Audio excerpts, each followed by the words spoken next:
Hello friends, welcome to துரணா academy. நம்ம இன்றைக்கி இந்த வீடியோ பதிவில் என்ன பற்றி பார்க்க போகிறோம் அப்படின்னா, திருக்குறளில் வந்து பார்த்திங்க அப்படின்னா ஒவ்வொரு வீடியோ பதிவில் ஒரு அதிகாரம் அப்படின்ற மாதிரி கான்செப்டில் வந்து பார்த்துட்டு வரோம். ஸோ இதுக்கு நம்ம ஒரு 8 பார்ட் வந்து பார்த்துருக்கோம். ஓகேங்களா, 8 அதிகாரங்கள் வந்து நம்ம கம்ப்ளீட் பண்ணியிருக்கோம். இந்த வீடியோ பதிவில் 9வது அதிகாரமாக நட்பு அப்படின்ற ஒரு அதிகாரத்தை வந்து பார்க்க போகிறோம். சரிங்களா, ரொம்பவே ஒரு முக்கியமான ஒரு பார்ட்டு தான்.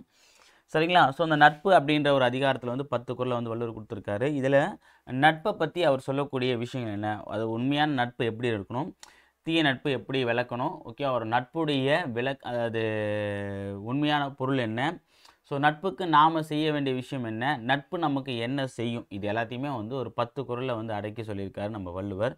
ஸோ அதை பற்றி நம்ம வந்து பார்க்கலாம் ஒவ்வொரு குறளாம். ஸோ இதுக்கு முன்னாடி போட்ட அந்த 8 பார்ட்டுக்கு டிஸ்கிரிப்ஷன் வந்து கொடுத்துருக்க லிங்க். ஓகேங்களா. ஸோ முதல் குறள், செயற்கரிய யாவுள் நட்பின் அதுபோல வினைக்கரிய யாவுல காப்பு. செயற்கரிய யாவுல நட்பின் அதுபோல் வினைக்கரிய யாவுல காப்பு. இது என்ன சொல்கிறாங்க அப்படின்னா, நட்பை போல செய்து கொள்வதற்கு அரிய உறவுகள் எவையும் இல்லை, அந்த நட்பை போல செய்கின்ற செயலுக்கு சிறந்த பாதுகாப்பு வேறு எவையும் இல்லை. ஓகேங்களா. அதாவது நம்ம வந்து உருவாக்கி கொள்ளக்கூடிய உறவுகளில் ரொம்ப முக்கியமான ஒரு இதுன்னு நட்பு. அதை விட ஒரு சிறந்த உறவு எதோ வந்து சொல்லி பார்த்தீங்கன்னா என்ன சொல்லுவாங்க அப்படின்னா, எவ்வித இரத்த பந்தமோ எந்த விதமான உறவு முறையோ இல்லாமல் நாம் உருவாக்கி கொள்ளக்கூடிய, அதாவது யார் பேக்ரவுண்ட்லாம் எதுவுமே தெரியாமல், யார் எப்பேற்பட்ட நபர்லாம் தெரியாமல் ஏதோ ஒரு மனம் ஒத்து போனதால் இணையக்கூடிய ஒரு உறவு தான் வந்து பார்த்தீங்கன்னா நட்பு. சரியா, அது நட்பை போன்ற ஒரு சிறப்பான ஒரு உறவு வந்து பார்த்திங்கன்னா எதுவுமே இருக்க முடியாது. ஓகேங்களா. ஏன்னா எந்த விதமான எதிர்பார்ப்பு இல்லாமல் இணையக்கூடிய ஒரு உறவு தான் நட்பு. ஓகேவா. ஸோ அப்பேற்பட்ட நட்பு வந்து ஒருத்தர் உருவாக்கிறான் அப்படின்னா அதை விட ஒரு பாதுகாப்பான விஷயம் எதுவுமே கிடையாது. இப்போ நம்ம பாதுகாப்புக்கு நிறைய விஷயம் பண்ணுவோம்ல, பணம் சேர்த்து வைக்கிறது, பொருள் சேர்த்து வைக்கிறது, ஆளுங்க. அதே மாதிரி வந்து நட்புன்றது பார்த்திங்கன்னா ஒரு பாதுகாப்பு, நமக்கான ஒரு பாதுகாப்பு. ஸோ நம்ம செய்து கொள்ளக்கூடிய பாதுகாப்பில் இது போன்ற ஒரு பாதுகாப்பு கிடையாது. ஓகேவா. ஸோ நம்ம உறவுகளிலே சிறந்த உறவு நட்பு, உருவாக்கி கொள்ளக்கூடிய உறவில். ஓகேவா. அதுபோல் பாதுகாப்பில் சிறந்த பாதுகாப்பு நட்பு உருவாக்கி கொள்வது. ஓகேவா. அதான் இதில் சொல்கிறாங்க, நட்பை போல செய்து கொள்வதற்கு அரிய உறவுகள் எவையும் இல்லை, அந்த நட்பை போல செய்கின்ற செயலுக்கு சிறந்த பாதுகாப்பு வேறு எதுவும் இல்லை. ஓகேவா. அந்த நட்பு நமக்கு செய்யக்கூடிய பாதுகாப்பு வேறு யாருமே செய்ய மாட்டாங்க அப்படின்றத சொல்கிறார். ஓகேவா. ஸோ நட்புடைய சிறப்பு வந்து இதில் சொல்கிறாங்க. பொருள் பார்த்திங்கன்னா வினைனா செயல், காப்புனா வந்து காவல். ஓகேவா. அடுத்து பாருங்கள் 2வது குறள், நிறை நீர நீரவர் கேண்மை பிறைமதி பின்னீர பேதையா நட்பு. நிறை நீர நீரவர் கேண்மை பிறைமதி பின்னீர பேதையா நட்பு. இது என்ன சொல்கிறாங்க அப்படின்னா, அறிவுடையவர்களின் நட்பு வளர்பிறை போல நாளும் வளரும், அறிவிலா நட்பு தேய்பிறை போல நாளும் தேயும். சரியா. அறிவிற்கு பார்த்தீங்கன்னா அவங்களுடைய நட்பு வந்து பார்த்திங்கன்னா வளர்பிறை. இப்போ இந்த அமாவாசைக்கு அப்புறம் பௌர்ணமி எப்போ என்ன பண்ணால் அந்த நிலா கொஞ்சம் கொஞ்சமாக வளர்ந்துட்டே வரும்போது அதான் வளர்பிறை, அந்த மாதிரி வளர்ந்துட்டே வருமா.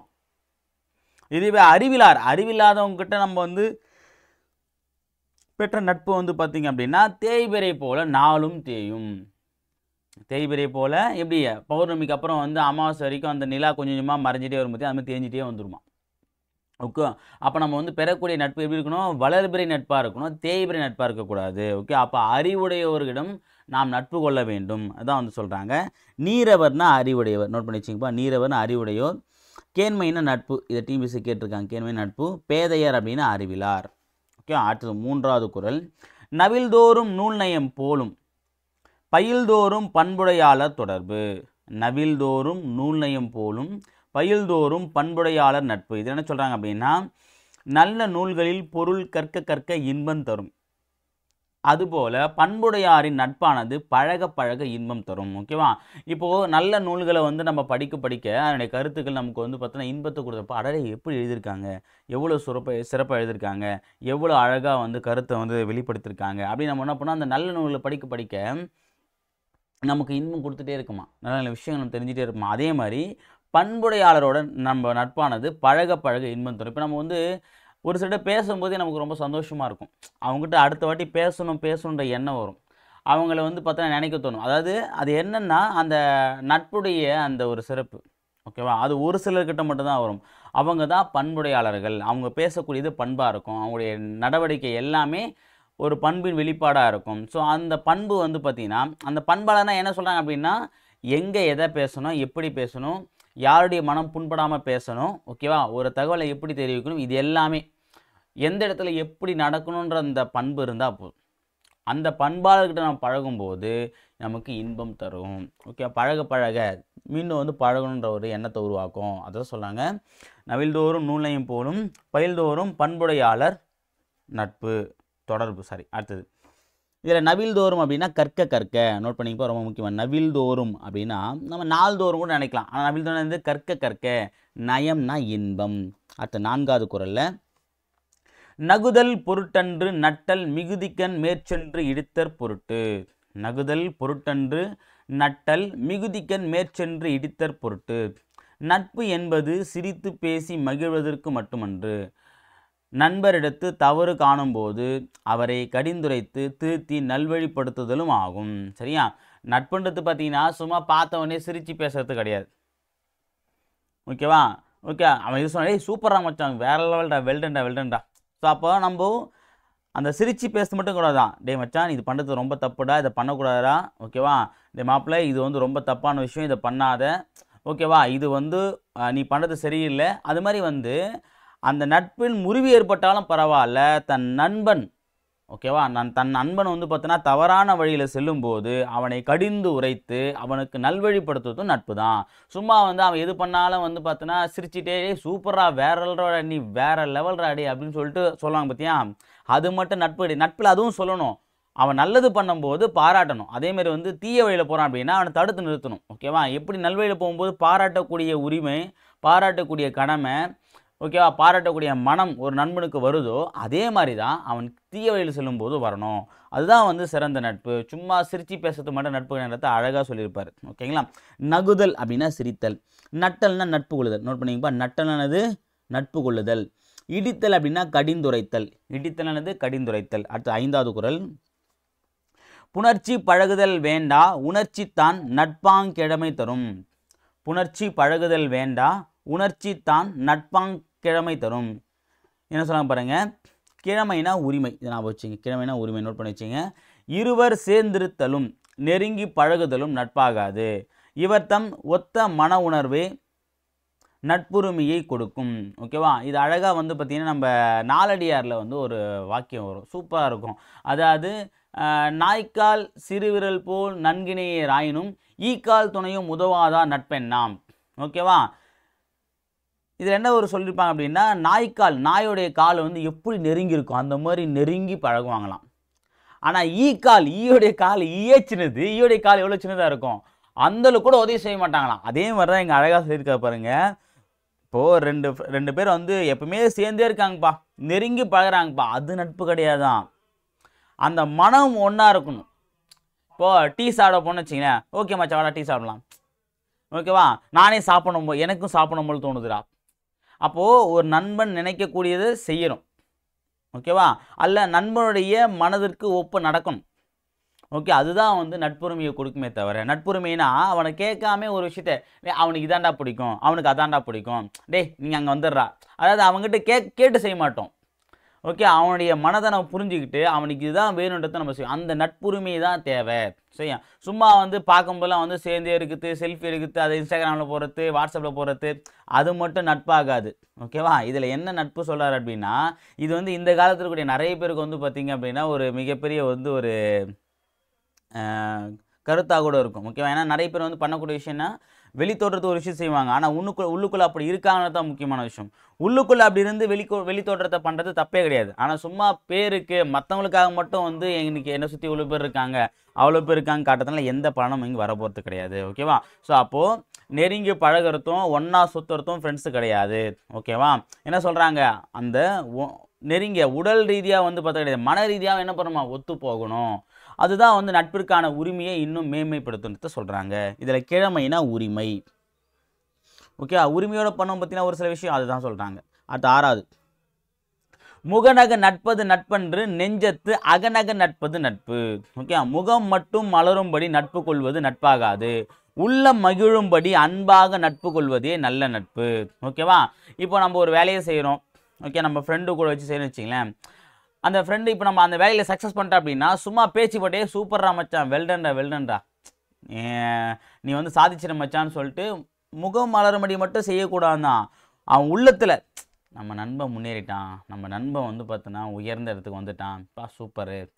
ஸோ அப்போது முக ரீதியாக மட்டும் முகத்தில் மட்டும் வந்து மலர்ச்சியை வந்து நண்பன்கிட்ட வெளிப்படுத்தக்கூடாது. ஓகே, வெளிப்படுத்துகிறோமோ இல்லையோ, ஆனால் அகம்னா உள்ளம், அந்த உள்ளம் ரீதியாக வந்து மகிழ்ச்சி அடையணும். அதுதான் உண்மையான நட்பு. ஏன்னா நட்பு என்பது உருவாவது இதயத்தில் தான் நம்ம சொல்கிறோம் போது, அந்த இதயம் ரீதியாக நம்ம என்ன பண்ணோமா, சும்மா மேம்போக்குக்காக வந்து சிரித்து சூப்பரான வந்து பார்த்தோன்னா சொல்லக்கூடாது. ஓகேவா, அவன் ஒரு நண்பனுடைய வெற்றியில் ஓகேவா அந்த மகிழ்ச்சியானது எப்படி உள்ளம் ரீதியாக இருக்கணும். அவன் பார்க்கும்போது எப்படி பார்க்கணும், பார்க்கும்போது சும்மா வந்து பார்க்கும்போது மட்டும் சிரித்து பேசக்கூடாது. ஓகேவா, அவனை பார்க்கும்போது நம்ம உள்ளத்தில் ஒரு உணர்வு ஏற்படணும். நம்ம ஃப்ரெண்டு வந்துட்டான், அவனுக்கு ஏதாவது பண்ணணும், ஏதாவது வாங்கி தரணும், அவங்க எங்கன்னா வெளியே போகணும், அவங்ககிட்ட நல்லா பேசணும் அப்படின்னு. அவன் வந்தவொடனே வந்துட்டான்டா இவன் வேற ஒருத்தன், இவனை எப்பட்றா அனுப்புறது, சரி ஓகே ஒரு ஹாய் பாய் சொல்லி அனுப்புன்னு சொல்லிட்டு அந்த சொல்கிற வரைக்கும் மட்டும் மூஞ்ச மட்டும் அப்படியே வந்து பார்த்தீங்கன்னா நாகேஷ் மாரி சிரிச்சிட்டு வச்சிடக்கூடாது. ஓகே, உள்ளத்துலேயும் அப்படி இருக்குன்னு சொல்கிறாங்க. அப்போ முகம் மலரும் படி மட்டும் பேசாதீங்க. அப்படி பேசுறதுக்கு பேசாமல் போயிடலாம். அவனுக்கு உன்னை விட நல்ல ஃப்ரெண்ட்ஸ் கிடைப்பான். ஆனால் அதை விட்டு வந்து நீயும் நல்ல ஃப்ரெண்டாக இருக்க மாட்ட, வேற எந்த நல்ல ஃப்ரெண்டையும் கிடைக்க, அது ஒரு சிலர் இருப்பாங்க. இவனும் நல்ல ஃப்ரெண்டாக இருக்க மாட்டான், நல்ல ஃப்ரெண்டு எவனையுமே கூட சேர விட மாட்டான். சரியா, சரி ஓகே. அதுமாரி உங்கள் கேங்கில் யாரா தானே கமெண்ட் பண்ணுங்கள். நான் தான் சார் அந்தான்னு சொல்லாதீங்க. யாரா அவன் என்னது, யாரா அந்த பையன், நான் தான் அந்த பையன்ற மாதிரி. முகநகை அப்படின்னா முகம் மலர, அகம்னா உள்ளம். அடுத்தது 7வது குறள். அழிவினவை நீக்கி ஆருய்த்து அழிவின்கண் அல்லல் உய்ப்பதாம் நட்பு.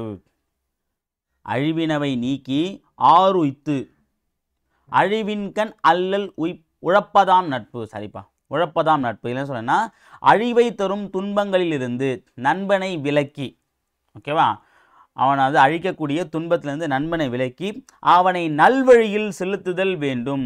அவனுக்கு அழிவு நேரும் போது உடனிருந்து தானும் அதில் பங்கேற்று அழிவிலிருந்து மீட்டல் வேண்டும். ஓகேவா, தோல் கொடுப்பான் தோழன் அப்படின்னு சொல்லிட்டு நம்ம வந்து ஒரு பழமொழி வந்து கேள்விப்பட்டிருப்போம். ஓகே, தோல் கொடுப்பான்னா வாழைப்பழ தோலா எந்த சொல்லுது அப்படின்னா, இதில் சொல்லக்கூடிய தோல் வந்து பார்த்தீங்கன்னா தன்னுடைய தோல், தன்னுடைய எப்படி சொல்கிறது, ஷோல்டர்னு சொல்லுவாங்களே அந்த தோல் சொல்கிறோம்பா.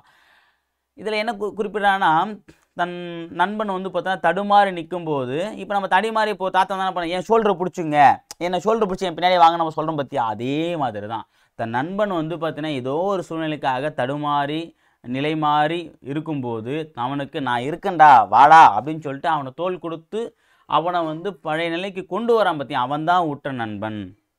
ஓகேவா, அந்த அழிவு அவனுக்கு ஒரு அழிவு நேரும்போது அப்படின்னா அந்த துன்பத்துலேருந்து அந்த நண்பனை விளக்கத்து மட்டும் இல்லாமல் அவனை நல்வழிப்படுத்துறதும் ஒரு நண்பனுடைய வேலை. பாருங்கள், அதாவது அழிவுலேருந்து காப்பாற்ற மட்டும் இல்லை, காப்பாற்றி டேய் நீ பண்ணது தப்புடா, நீ பண்ணதுனால தான் உனக்கு இந்த பலன் வந்திருக்கு. ஓகே, அதுவுமே சொன்னார் ஒரு குறளில், சும்மா வந்து சிரித்து மட்டும் பேசக்கூடாது, தப்பு பண்ணால் சொல்லணும், தப்பு பண்ணால் சொல்கிறது மட்டும் கிடையாதான். இப்போ என்ன சொல்கிறாரு, தப்பு பண்ணால் சொல்கிறது மட்டும் இல்லாமல் நல்ல வழி எப்படி போகணும் அதையும் சொல்லணும், அதுவும் ஒரு நண்பனுடைய கடமை அப்படின்றத இந்த இடத்துல குறிப்பிட்றாரு. ஓகே, நல்வழி செலுத்துதல் வேண்டும். அவனுக்கு அழிவு நேரும்போது உடனிருந்து, அழிவு நேரும்போது என்ன பண்ணாது, அநேதியை விட்டு ஓடக்கூடாது, ஃபோன் பண்ணால் எடுக்காமல் இருக்கக்கூடாது, ஃபோனை சுவிட்ச் ஆஃப் பண்ணக்கூடாது. ஓகே, ஃபோன் பண்ணி நான் பிஸியாக இருக்குன்னு போய் சொல்லக்கூடாது. என்ன சொல்கிறாரு, அழிவு நேரும்போது உடனிருந்து தானும் அதில் பங்கேற்று அழிவிலிருந்து அவனை மீட்கணும். ஓகேவா, மீட்கக்கூடிய வழி கிடைக்கலன்னா அவன் கூட போய் நிற்கணும். ஓகேவா, அடுத்ததான் 6னா நல்வழி, உய்த்துனா செலுத்தி, அல்லல்னா துன்பம். நோட் பண்ணிங்கப்பா, அல்லல் துன்பம் கேட்கலாம். அல்லல்னது துன்பம், மல்லல்னா வளமை, நம்ம ஒரு இடத்துல பார்த்துருப்போம். ஓகேவா, மல்லல்னா வளமை, அல்லல்னா துன்பம். அடுத்தது 8வது குறள் பாருங்க. உடுக்கை இழந்தவன் கைப்போல் ஆங்கே இடுக்கண் களைவதாம் நட்பு. சூப்பரான குறள். உடுக்கை இழந்தவன் கைப்போல் ஆங்கே இடுக்கண் களைவதாம் நட்பு. இதை நிறைய பேர் வந்து பார்த்தீங்கன்னா நண்பன் வந்து பிரிஞ்சு போன நண்பன் ஹெல்ப் பண்ணல அப்படின்னா உடனே இந்த குறள் எடுத்துக்காட்ட சொல்லிடுவாங்க. சரிங்களா, உடுத்திய ஆடை நழுவும் போது தன்னை அறியாமல் கையானது தானே சென்று காக்கும், அதுபோல நண்பன் துன்புறும் போது விரைந்து சென்று அவனை அத்துன்பத்திலிருந்து காப்பதே நட்பு. இப்போ நண்பன் ஏதோ ஒரு ஆபத்தில் இருக்கான், உனக்கு தெரியுது அப்படின்னா அவன் கேட்கட்டும், அவனா ஃபோன் பண்ணட்டும், அதுக்கு பேர் நட்பே கிடையாது. அது வந்து பார்த்தீங்கன்னா கடங்காரன் தான் அவங்ககிட்ட வந்து ஒரு உதவியை தோன்றதை கேட்பான், காசோ கேட்பான், முன்ன பண்ணி தான் உதவின்னு கேட்பாங்க. முன்னமே தெரிஞ்சு நம்ம தான் போய்ட்டு உதவணும். அதுவும் நட்புன்னும்போது பார்த்தீங்க அப்படின்னா தேடி போய்ட்டு உதவணும். இப்போ வந்து நம்ம ட்ரெஸ் வந்து பார்த்தீங்கன்னா இப்போ விலகுது அப்படின்னா ஆட்டோமேட்டிக்காக நம்ம கை என்ன ஆகும், நம்மக்கிட்ட நம்ம டக்குன்னு அந்த கையானது என்ன பண்ணோம், போயிட்டு வந்து அந்த ஆடையை வந்து பார்த்தீங்கன்னா சரியாக மாற்றிக்க சொல்லணும். ஓகேவா? அப்படின்னும்போது அதே மாதிரி தான் நண்பன் வந்து துன்பத்தில் இருக்கும்போது அவனாக வந்து கேட்கணும், அவனாக வந்து பார்க்கட்டும், அவனாக வந்து கேட்கணும்னு இருக்கக்கூடாது. என்ன பண்ண நம்ம போயிட்டு வந்து அதுக்கு முன்னாடி என்னடா ஆச்சு என்ன பிரச்சனை சொல்லிட்டு கேட்டு உதவணுமா. அதுதான் வந்து சிறந்த நட்புன்றதை அழகாக சொல்கிறார். ஓகேவா? நான் வச்சுங்க இது ரொம்ப ரொம்ப முக்கியமான ஒரு குறள். இதில் உடுக்கைனா ஆடை, இடுக்கன்னா துன்பம், அல்லல்னா துன்பம், இடுக்கன்னா துன்பம். பார்த்தீங்கன்னா துன்பம் வந்து எத்தனை பேர் கொண்டு இருக்கு பாருங்க. அதனால தான் நமக்கு வருது பொழுது. களைவதுனா நீக்குவது. அடுத்தது 9வது குறள் பாருங்க. நட்பிற்கு வீற்றிருக்கை யாதெனின் கொட்பின்றி ஒல்லும் வாய் ஊன்றும் நிலை. நட்பிற்கு வீற்றிருக்கை யாதெனின் கொட்பின்றி ஒல்லும் வாய் ஊன்றும் நிலை.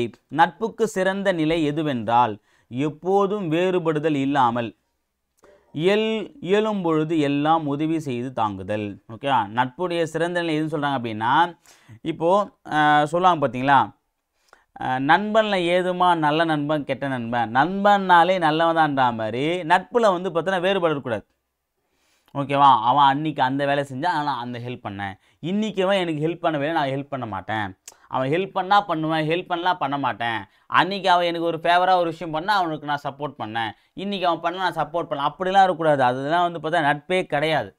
நட்புனா அப்படின்னா அவன் என்ன பண்ணாலும் ஏது பண்ணாலும் நம்ம வேறுபாடு இல்லாமல் அவன்கிட்ட எப்போதும் ஒரே மாதிரியே பழகணும். எப்போவும் இந்த வேறுபாடுன்றது இருக்கவே கூடாது. அவன் ஃபோன் பண்ணி எடுக்கலன்னா நீ ஃபோன் பண்ணி எடுக்காமல் இருக்கக்கூடாது. ஓகேவா? அதுமாதிரி அவன் பேசலன்னா அவன் வந்து பேசட்டும்னு சொல்லக்கூடாது, நீ போய் பேசணும். ஓகேவா? ஸோ அப்போது என்னென்னா ஆரம்பத்தில் ஒரு வேறுபாடு இல்லாமல் ஆரம்பத்தில் எப்படி பழகணுமோ அவனுடைய நிலைக்கு ஏற்ற மாதிரி நம்ம பேசக்கூடாது. அவன் எப்படி இருந்தாலும் நம்ம நாமளாக இருக்கணும். அந்த வேறுபாடு இல்லாமல் பழகக்கூடியதான் அந்த சிறந்த நட்பாக இருக்கும். அதுதான் நட்பில் சிறந்த நிலை அப்படின்னு சொல்லி குறிப்பிடுவாங்க. ஓகேவா? அதே மாதிரி உன்னால் இயலும்போது தக்க உதவி அப்பப்போ நண்பனுக்கு செஞ்சுட்டே இருக்குன்றத அழகாக சொல்கிறாங்க. கொட்பின்றினா வேறுபாடு இல்லாமல், ஊன்றும் அப்படின்னா தாங்கும். கொட்பின்றினா வேறுபாடு இல்லாமல், ஊன்றும்னா தாங்கும். அடுத்தது 10வது பாருங்க, கடைசி குறள். இணையர் இவர் எமக்கு இன்னம் யாம் என்று புனையினும் புல்லென்னும் நட்பு. இணையர் இவர் எமக்கு இன்னம் யாம் என்று புனையினும் புல்லென்னும் நட்பு. இது ரொம்ப உண்மையிலே வந்து ரொம்ப சூப்பரான ஒரு குறள். ஓகேவா? அதாவது இவர் எமக்கு இத்தகைய அன்பினர், யாம் இவருக்கு இத்துணை சிறப்புடையவர் என புகழ்ந்து கூறினும் அது கீழா நட்பாகும். இப்போ நான் மேலே ஒரு எக்ஸாம்பிள் சொன்ன பார்த்தியா, அதை விட இந்த குறளுக்கு அது நல்லா ஆப்டாக பொருந்தும். நண்பனில் ஏதுமா நல்ல நண்பன் கெட்ட மாதிரி, நண்பனில் ஏதுமா பெஸ்ட்டு ஃப்ரெண்டில் ஏதுமா best friend close friend. Okay, ஃப்ரெண்டுனாலே பெஸ்ட்டு தான். ஓகேவா? நம்ம சொல்லும் பார்த்தியா, இவன் என் பெஸ்ட்டு ஃப்ரெண்டு, இவன் என் க்ளோஸ் ஃப்ரெண்டு. ஓகே, ஏன்டா க்ளோஸ் ஃப்ரெண்டு, இவன் வந்து எல்லா சுச்சுவேஷனும் உதவி இருக்கான் க்ளோஸ் ஃப்ரெண்டு. பெஸ்ட் ஃப்ரெண்ட்னா இவன் வந்து பார்த்தீங்கன்னா எல்லா சுச்சுவேஷன் சொல்ல முடியாது, ஆனால் ஒரு சில சுச்சுவேஷன் உதவி இருக்கான். ஜஸ்ட் ஃப்ரெண்டு இவன் பார்க்கும்போது பேசுவான்பா, ஜஸ்ட் ஃப்ரெண்டு தான், அந்த மாதிரி சொல்லவே கூடாது. அந்த best friend, just friend, close friend. Okay, ஃப்ரெண்டுனா ஒருத்தன் தான், ஃப்ரெண்டுனா எல்லோரும் ஒன்று தான். இதில் அவன் ஒருத்தன் இவன் ஒருத்தன்லாம் எல்லாருக்கிட்டையும் ஒரே மாதிரி பழகுதல் தான் இங்கே சிறந்த நட்பு. அதான் இதில் சொல்கிறாங்க, எமக்கு இத்தகைய அன்பினர், யாம் இவருக்கு இத்துணை சிறப்புடையவர் புகழ்ந்து கூறினும் அதுக்கே நட்போம். நான் இவனுக்கு என்னெல்லாம் பண்ணியிருக்க தெரியுமா, அதை சொல்லவே கூடாது. அப்படி சொன்னாலே முடிஞ்சு போச்சு. நண்பனுக்கு நான் அதை பண்ணியிருக்கேன் இதை பண்ணியிருக்கேன்னு சொல்லி காட்டுறதே ஒரு கேவலமான விஷயன்றதை அழகாக சொல்கிறார். ஓகேவா? எனக்கு இதெல்லாம் பண்ணியிருக்கான்னு சொல்லக்கூடாது, நான் அவனுக்கு இதெல்லாம் பண்ணியிருக்குன்னு சொல்லக்கூடாது. ஓகே, நட்புனா நட்பு தான், அவ்வளோதான். அதில் வந்து பார்த்தீங்கன்னா அந்த செய்த வந்து அந்த பலன் உதவியெல்லாம் நம்ம சொல்லி காட்டக்கூடாது. அப்படி சொல்லி காட்டினா அது வந்து நட்பாக இருக்காது. நட்புக்கு வந்து அது இலக்கணமே கிடையாதுன்றத வள்ளுவர் சொல்கிறாரு. இதில் புனைதல் அப்படின்னா புகழ்தல். புல்னா கீழான, புல்லானது கீழான. சரிங்களா? ஞாபகம் வச்சுங்க. இவர் எமக்கு இத்தகைய அன்பினர், யாம் இவருக்கு இத்துணை சிறப்புடையவர் என புகழ்ந்து கூறினும் அது கீழ நட்பு. ஓகே, அதை நம்ம சொல்லவே கூடாது. இவன் எனக்கு ஸ்பெஷல், எல்லா ஃப்ரெண்ட்னாலே ஸ்பெஷல் தான். அதில் வந்து பார்த்தீங்கன்னா இவன் ஸ்பெஷல் இவன் ஸ்பெஷல் எல்லாம் நம்ம சொல்லக்கூடாது. சரிங்களா? ஓகே ஃப்ரெண்ட்ஸ், இந்த வீடியோ பதிவில் நட்பு அப்படின்ற அதிகாரத்திலேருந்து ஒரு 10 குறளை வந்து நம்ம பார்த்துருந்தோம். அடுத்த வீடியோ பதிவில் வேறொரு அதிகாரத்தோடு நம்ம சந்திக்கலாம். அதுவரை உங்களிடமிருந்து விடைபெறுவது அருள் சுந்தரன் அகாடமி. தேங்க்யூ.